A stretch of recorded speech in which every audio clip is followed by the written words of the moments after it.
తల్లిదండ్రులు కావాలని మీ కలను సాకారం చేసుకోండి. ఓఎస్ఎస్ ఫర్టిలిటీ వారి తక్కువ ధర సంతానోత్పత్తి చికిత్సతో అపాయింట్మెంట్స్ కొరకు కాల్ చేయండి 7825893604.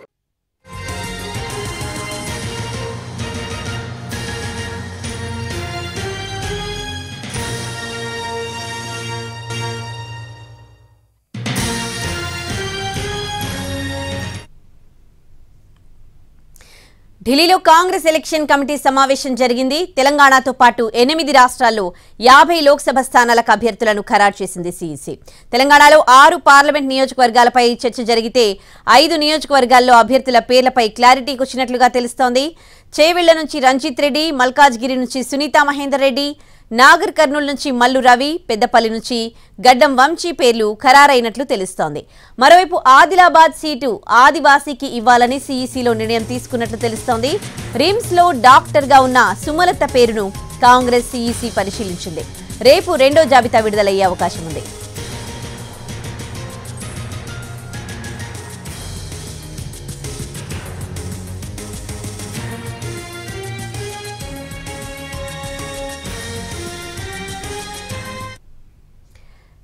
రేపు లోక్సభ అభ్యర్థుల రెండో జాబితా విడుదలయ్యే అవకాశాలు ఉన్నట్లుగా తెలుస్తోంది. ఇక ఇదే అంశానికి సంబంధించి పూర్తి డీటెయిల్స్ మా ప్రతినిధి ప్రసాద్ ఢిల్లీ నుంచి లైవ్ లో అందిస్తారు. ప్రసాద్, కాంగ్రెస్ రెండో అభ్యర్థుల జాబితాకు సంబంధించి లోక్సభ అభ్యర్థుల జాబితాకు సంబంధించి డీటెయిల్స్ ఏంటి? ఈరోజు దాదాపు 8 రాష్ట్రాలకు చెందినటువంటి 50 లోక్సభ స్థానాలకు చెందినటువంటి అభ్యర్థులపై ఖరారు చేయడం జరిగింది. సుదీర్ఘంగా చర్చించారు. దాదాపు 3 గంటల పైగానే అనేక రాష్ట్రాలకు చెందినటువంటి అభ్యర్థులకు సంబంధించినటువంటి చర్చ జరిగిన తర్వాత అనేక కారణాల వల్ల వాయిదా పడింది. ఈరోజు తెలంగాణ ముఖ్యమంత్రి, అదేవిధంగా ఉప ముఖ్యమంత్రి బట్టి విక్రమార్క వీరంతా కూడా సమావేశంలో పాల్గొన్నారు. సిఇసి సభ్యుడిగా ఉన్నటువంటి ఉత్తమ్ కుమార్ కూడా ఈ సమావేశంలో పాల్గొన్నారు. అయితే రేపు తెలంగాణ గవర్నర్గా జార్ఖండ్ గవర్నరు అదనపు బాధ్యతలు స్వీకరిస్తున్న సందర్భంలో వీరంతా ఉండాలి కాబట్టి హుటాహుటిన ఇక్కడి నుంచి బయలుదేరిపోవడం జరిగింది. ఈ రోజు జరిగినటువంటి సమావేశంలో మాత్రం 7 నుంచి 8 లోక్సభ స్థానాలకు చెందినటువంటి అభ్యర్థులను తెలంగాణలో ఖరారు చేయడం జరిగింది. ఈ అభ్యర్థులను బహుశా రేపు జారీ చేయబోయే రెండవ కాంగ్రెస్ పార్టీ జాబితాలో తెలంగాణ చెందినటువంటి ఈ 7 నుంచి 8 లోక్సభ స్థానాల అభ్యర్థుల పేర్లు కూడా ఉండే అవకాశం ఉంది. ఆ తర్వాత మిగిలిన 5-6 స్థానాలు చెందినటువంటి అభ్యర్థులను తదుపరి జరిగే సమావేశంలో చర్చించబోతున్నారని చెప్పి పార్టీ వర్గాలు చెబుతున్నాయి.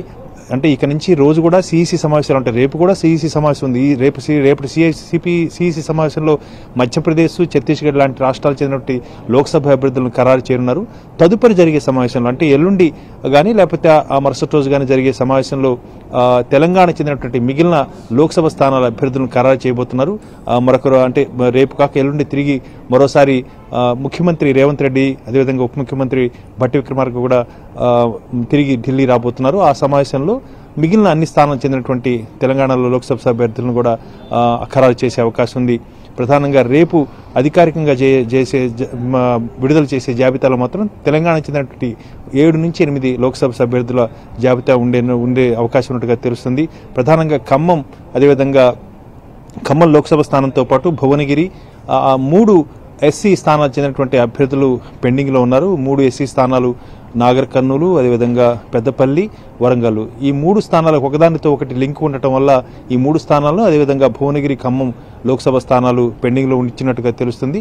దాంతోపాటు ఆదిలాబాద్ కూడా పెండింగ్లో ఉన్నట్టుగా తెలుస్తుంది. కాబట్టి ఈ 5-6 స్థానాలకు చెందినటువంటి లోక్సభ అభ్యర్థులను తదుపరి జరిగే సమావేశంలో ఖరారు చేయడం జరుగుతున్నట్టుగా తెలుస్తుంది.